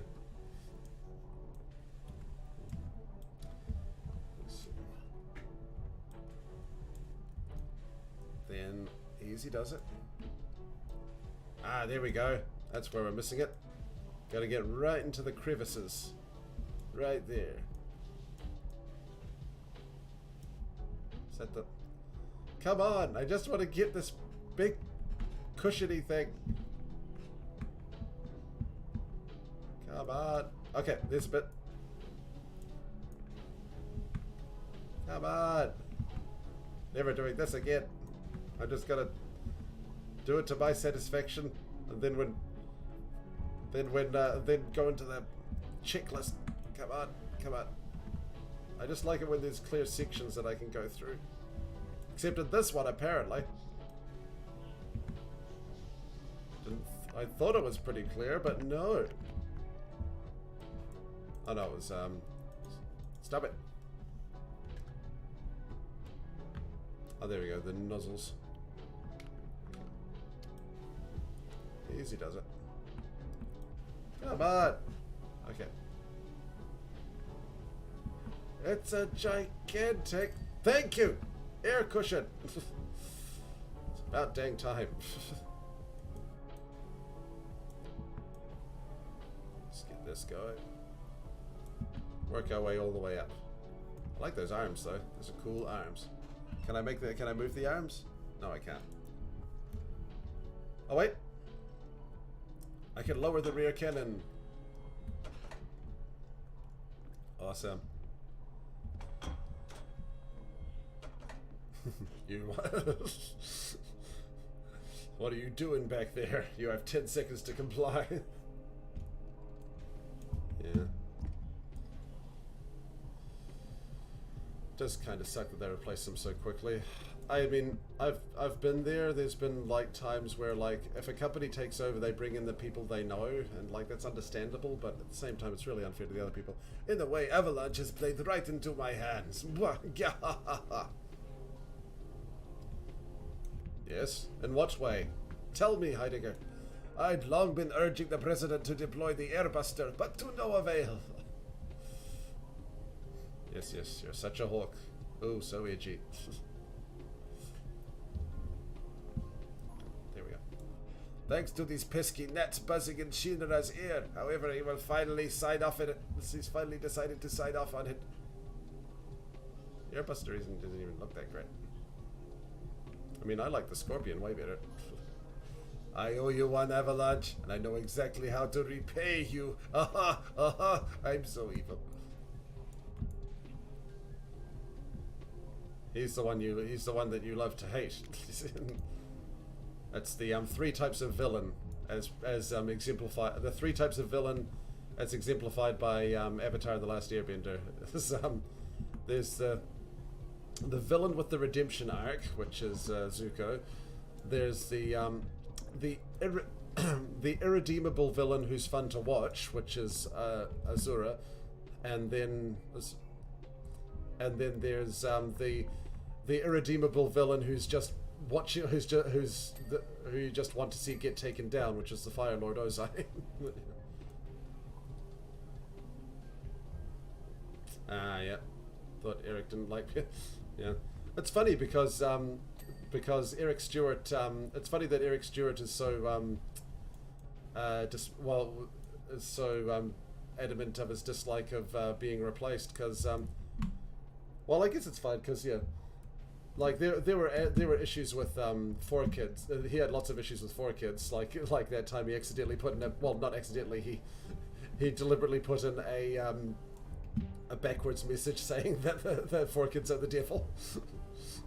And like in some ways they are, but at least they paid well. Well, we're learning now that the thing is like 4Kids did pay well when compared to other anime dub companies. That's one of the reasons why they're able to get such good actors. But they paid well by the standards of anime dub companies, which was pathetic. It was still pathetic. Even at 4Kids, where they got paid better, it was still a pathetic amount with no kickbacks, no royalties, no nothing. It was horrendous. I guess Eric Stewart just thought that things might change a little bit when the Pokemon company took over, but that's right. Leo Burnett and 4Kids are the devil, I think that was just because he didn't get paid for TV spots or something like that. But yeah. 4Kids did those horrible localization things, it's true, but yeah, they actually did pay their actors better than other dubbing studios, which was still not enough, but it was better than what other people had. And they're still not paid enough. Anime brings in millions of dollars, but they don't pay the actors enough just because it's always been that way. But I'm preaching to the choir here. That's something that's always known. It just needs to get to the people that actually actually make the decisions. Hang on, I might change my thing here to a long one. Don't think we need extra. There we go. Lovely. Scoot that around there. Okay, 10 minutes left. We won't be able to finish it, but we should make it so that I can finish it next time. Then I might get started on the main story campaign. Well, there's that, but also like there's other wholesome games I want to try too. Come on, where are you?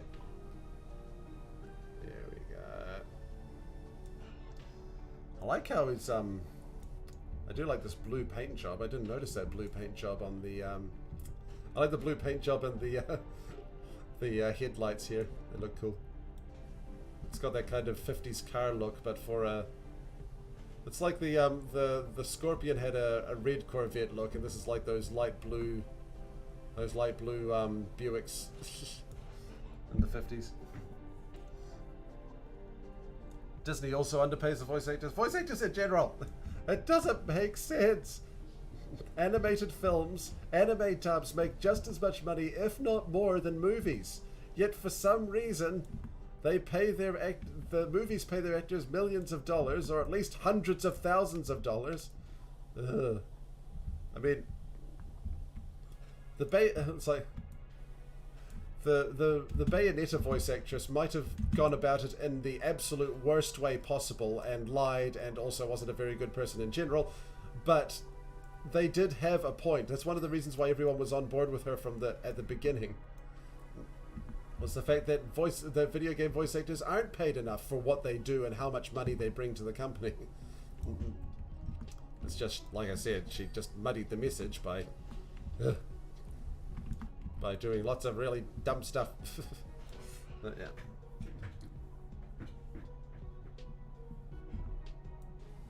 Yeah, animation doesn't pay anyone enough. The voice actors are kind of have it good compared to the animators. Maybe that's in Japan, but it's like, yeah. I'm not sure what the rates are like in Western animation. I'm guessing it's better than Japan, because Japan is just ugh. I've heard in Japan it's like I don't know if that's still the case, but I read an old I read a relatively old sort of expose on anime production, where basically like every cell that an animator completes, you get $1 for.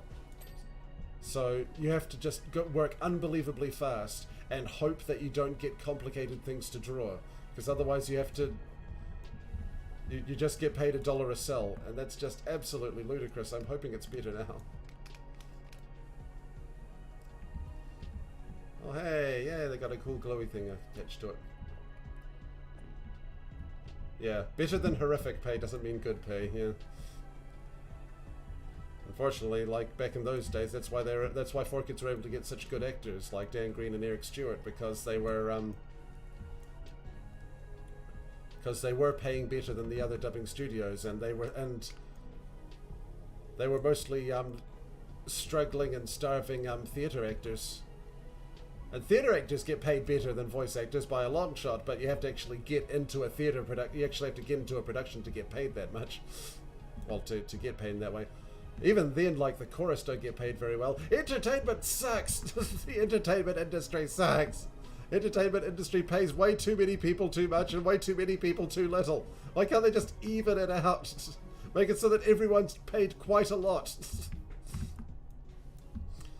Sure, there'll be like a there'd be a, what's the word, repository period, an adjustment period, sure, where we'll get like a lot of really low budget films, but that can be fun too. It's just like pay everyone everything. It's just not fair.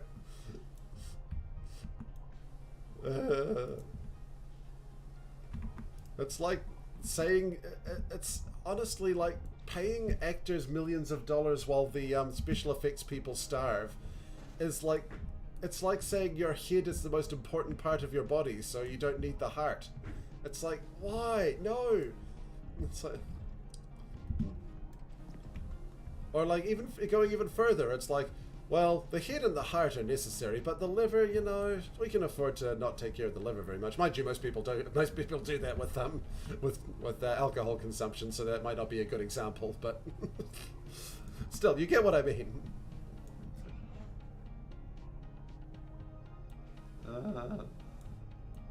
Oh yeah, RSI and carpal tunnel. Yeah, voice acting is very, very underappreciated. I tell you what, if I ever became a YouTuber with 1 million subscribers and bring in like $1 million a year, like some of them do, I will.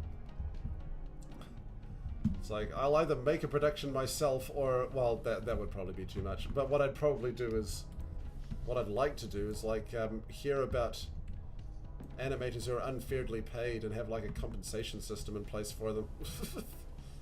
I mean, like, I'd need more than $1 million for that, but it's just something I wish could happen.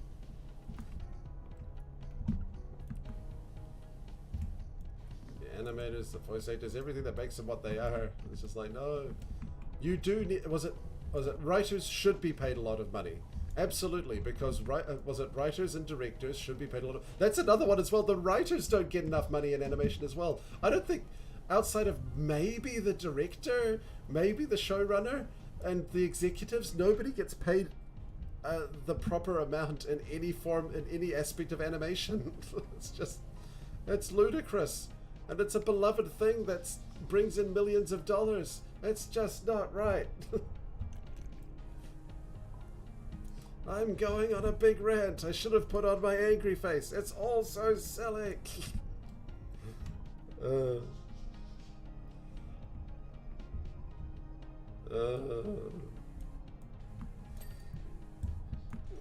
it's like...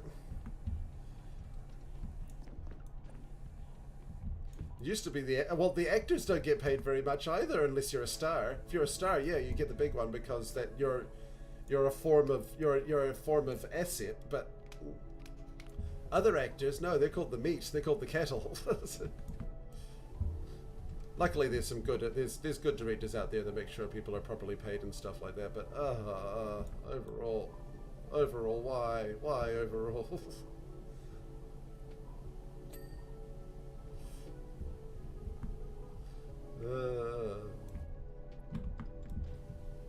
Why can't you get a living wage and minimum wage? It's the whole kind of parts of the body thing again. It's like people say, oh, it's like, why are sewage workers, why are sanitation workers paid less than other workers? Oh, because that's unskilled labor. Really, that's labor that you feel like you can kind of just throw away. Just all these. Okay, that's all this Final Fantasy VII stuff. Playing Final Fantasy, was it playing something to do with Final Fantasy VII? Has got my what should we call it? My class divide anger dander up.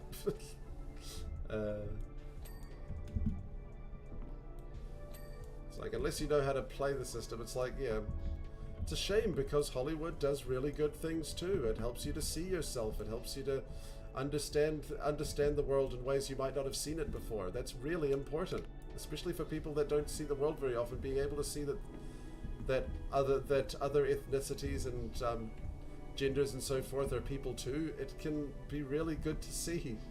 It does an amazing service. But people shouldn't just get a pat on the head for that service. They should be able to live. Yeah. It's enough of that. No! She redeemed Chatterbox X. I've got... oh, okay. I've got about 10 minutes left, so that works out perfectly. I cannot do Chatterbox XL, but alright. I've basically been talking non-stop anyway, but yeah. Yeah, you underpay the people who are most important. Yep. Okay, anyway. Okay, so Chatterbox X is 10 minutes. So now I'm going to talk without stopping for 10 minutes. Hold on. Alright, timer starting now. Alright, so I mean, all I've been doing right now is ranting. I've been talking about the 1% and how they screw us over. I sound like Bernie Sanders, or sound like Bernie Sanders just going, "Twinkle, twinkle, little star, the 1% have gone too far." It's just like bringing everything back to it. Well, it's one of those things where once you've kind of realized that it's happening, you can't help but talk about it. I mean, you hear about all these things that have been happening, like the Pokemon actors not being paid very much. You always heard about before that 4Kids actually paid their actors better than the others, but then you just find out that that's just being paid slightly more than horrific. if someone's paid slightly more than horrific, that's not something to celebrate. That's something to say, oh great, that's the limit. That's the bare minimum. You need to make the bare minimum the standard amongst everything, and then make it so that people are actually rewarded for their good work. It just doesn't make sense. By the way, did you notice that this thing looks like a flippin' Corvette? I think I mentioned that before, but it's got a bright blue color, and I always wondered why, when you've got these 50s cars that are bright blue, they don't have this kind of bright light blue as standard in car colors anymore. It's such a shame. I always feel like there's sort of the standardized, it's one of the problems with standardizing so many things so that it appeals to the largest common denominator with a lot of different things. Like with video games and stuff like that, you've got things that make sure they appeal to the broadest possible audience, and in doing so you kind of lose a lot of beauty and subjectivity in art. Like with this, it's like you've got a robot with a hot blue color scheme. I'm not sure if I'd say hot blue. You'd mostly say like cyan, or maybe like lighter blue than normal, but I guess I could say hot blue because it's kind of like the blue version of hot pink. But you have these bright colors. Testing the capabilities of the Airbuster has been a source of immense excitement for me. I'm sure it has been, Heidegger. Please keep that to yourself. But then the colors these days for cars, they hardly ever try anything new. They don't have shinier, prettier colors. Machine guns, cannons, grenade launchers, the ability to fly. This beauty has it all. I don't think this can fly. I mean, it's technically flying, but it's kind of flying in the same way that a rock flies when you throw it. I mean, it's a hovercraft, so it's hovering above the ground, but I wouldn't call it flying. I haven't felt a thrill like this since I fed some deserters to the wolves. Literally. I just love how he's just so unbelievably Disney villain. That's another one too, is that because of people being afraid of not appealing to the lowest common denominator, you've got like Disney villains haven't really been around anymore because there's been this backlash to traditional Disney storytelling lately, and that's good in and of itself. It's good to be able to be aware of the tropes of Disney and make it so that that doesn't get stale, but then they go overboard with it so many times. All the time you just see all this overboarding with it. It was done refreshingly a couple of times, like with Frozen, where the villain wasn't the person you thought would be the villain. It was a twist, but at the same time, it's like I want to be able to not cheer for a villain, but be able to kind of be enthralled by a villain. That's what the Joker was all about as well. It's like you never want to meet the Joker in a dark alley, but you do want to be able to watch them do what they do because you're just kind of fascinated by that mindset. It's the same with Disney villains. It's like I don't ever want to emulate Scar, even though nowadays there's probably a few people who would like to emulate Scar. But the idea that you're able to see these people with these vastly bizarre points of view that you didn't realize were possible even for people to have can help you kind of notice them in real life too. I mean, you've got Scar, as I mentioned before, but there's also like Ursula and a few others. There can be kind of an issue with that sometimes as well, because it can mean that sometimes you portray people in a minority in a way that looks bad from the outset. But the problem is you need to be able to view it as rather than an aspect of their personality rather than a cause of their personality. I talked about that in my introspectrum video, which was about the Kingpin and also the Riddler, where they were coded as autistic but in different ways, where the Riddler was autistic, but it seemed like that was what made him scary, whereas with Kingpin, he was autistic, but that wasn't what made him scary. It's just like with Scar and with Ursula. A lot of people kind of raised issues with the fact that Ursula is modeled after a drag queen, and they're kind of shown to be grooming and taking the powers of women for their own, and that could be a little bit kind of off the bat with that. But at the same time, it's also not what makes her scary. What makes her scary isn't the fact that she's got the large body and big makeup. What makes her scary is what she does. It's not informed by what she looks like. Same with Scar, because Scar is quite effeminate, and he's all like, "Oh, I shall practice my curtsy," and that can be, unfortunately, a side effect of the gay panic. But it can also be co-opted a little bit too, for the fact that Scar's effeminate isn't what caused him to be evil. It's just it's just part of his personality. That's not to say, of course, that movies shouldn't be held accountable, but it also should be able to be looked at in context as well. It's one of the things that I feel like we're missing at the moment, is that people either say, oh, you know, this woke crowd just won't let anyone have any fun, and on the other side going, oh, we need to make sure that that all of these things are cancelled. It's like, I hate the idea of, I hate the phrase meeting in the middle, because there's absolutely some places where you should not meet in the middle absolutely at all whatsoever. But there are times where you need to be able to accept the flaws of something so that you can while also admitting that you like it. It's like saying, it's sort of, I admit that the Crows are a horrifically nasty race, darn it, I was so close to doing it perfectly, but this is just practice anyway. Where the Crows in Dumbo, it's like, I admit that they are unbelievably racist, but I also need to admit to myself that they were cool. I found them cool. Why did I find them cool? Did I find them cool because they were racist? No, I found them cool because they had a neat personality and a different kind of style and way of thinking. But at the same time, I still need to acknowledge that they hurt POCs in a very real and tangible way, because of how they accentuated stereotypes. The airbusters very arsenal reminds me of a former soldier. He was so famous, even you might know him. His man's name was Sephiroth. Yes, that's what I think when I look at Airbuster. I think Sephiroth. That's what I think. I think of Sephiroth when I think of the Airbuster. Honestly, I just... and I could tell he was going to be special the moment I first saw him. I didn't think Heidegger was even around when Sephiroth was there. Sephiroth was around ages ago. I mean, maybe he was just a general or something. His katana was large enough to slash mechs in half, which he did with ease. Well then, if your soldiers are that powerful, Mr. Heidegger, why are you... building a mech in order to fight a soldier? You are fighting an ex-soldier right now.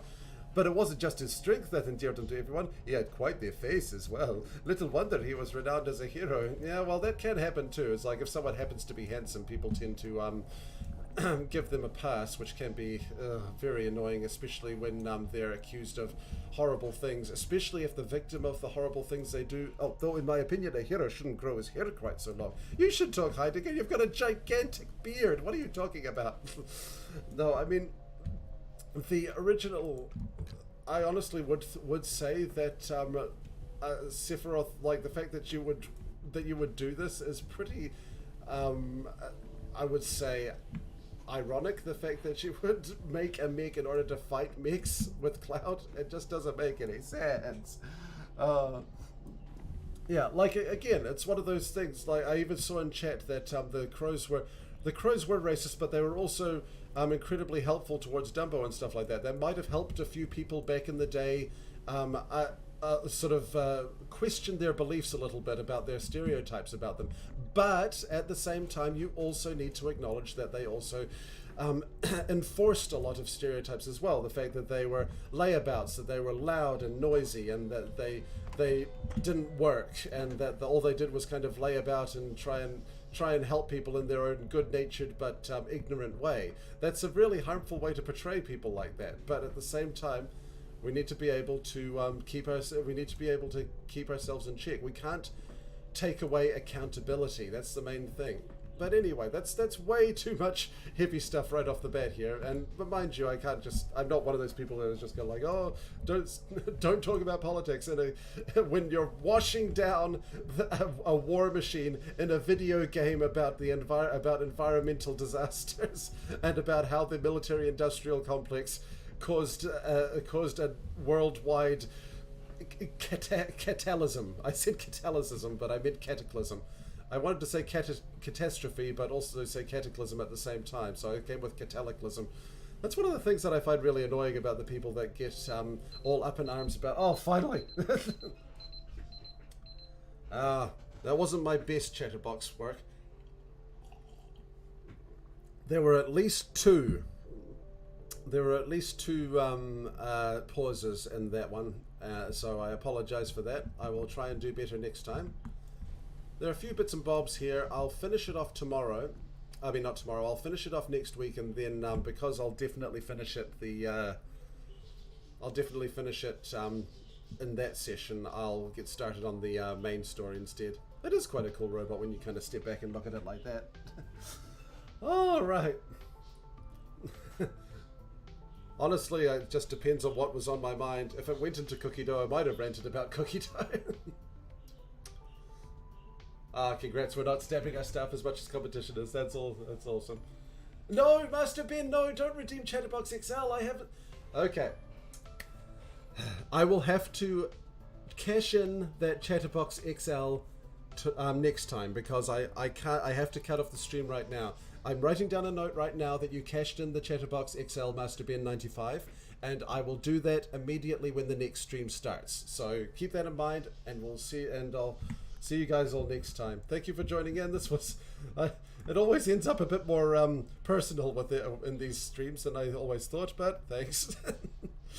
And I'll see you guys day after tomorrow, which is Friday for me. We'll be doing a scary game, so it should be easier for me to chat really loudly to